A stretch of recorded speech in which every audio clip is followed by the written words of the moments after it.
Alors, hier soir, vous m'avez dit, je vais vous parler bonbons, la chronique de rêve, parce qu'évidemment, je pensais que vous alliez arriver avec de la matière première en studio. Il n'y a pas un bon bec à l'horizon. Je suis désolée. Voilà. Qu'est-ce qu'on fait? Comment ça se passe? Eh bien, écoutez, je propose de vous parler du sujet. Pourquoi je vous parle de bonbons aujourd'hui? Pourquoi c'est de l'économie? Il y a une histoire de Carambar et Lutti, c'est ça? C'est ça, parce qu'en fait, c'est un géant de la confiserie qui est sur le point de naître. Si je vous dis CPK, est-ce que ça vous dit quelque chose? Pas du tout. Non, on est d'accord. C'est comme Carambar a priori, mais voilà, le reste, je ne sais pas. Si je vous parle de Carambar, effectivement, Créma, La Pie qui chante, Malabar, Rocher-Suchard, les pastilles Vichy, voilà. Là, vous voyez, ça va mieux, on connaît tous ces marques. Malheureusement. Et bien, ce groupe CPK va racheter Lutti. Vous connaissez aussi les bonbons Harlequin, les Scooby-Doo, des caramels, des guimauves. Alors, ces deux groupes se sont déjà approchés. Il y a 1 an et demi, Lutti a essayé de mettre la main sur son concurrent Carambar, sans succès. C'est alors Euraseo, un fonds d'investissement français qui avait remporté la mise.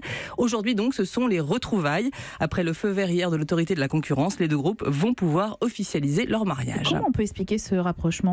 Eh bien parce que l'union fait la force. Ils sont à eux deux, ils détiennent près de 30% du marché français. Ils sont donc davantage en mesure de peser face à l'allemand Haribo qui reste leader dans l'Hexagone avec les fraises Tagada par exemple. Voilà. Cela dit, comme dans tout mariage, il va falloir concilier des cultures d'entreprise et des histoires différentes. Carambar, né en France, est passé dans des mains britanniques et américaines avant de revenir dans le giron d'un Français. Lutti, lui, est un groupe franco-belge plus que centenaire. Il a été racheté il y a 7 ans par un groupe allemand.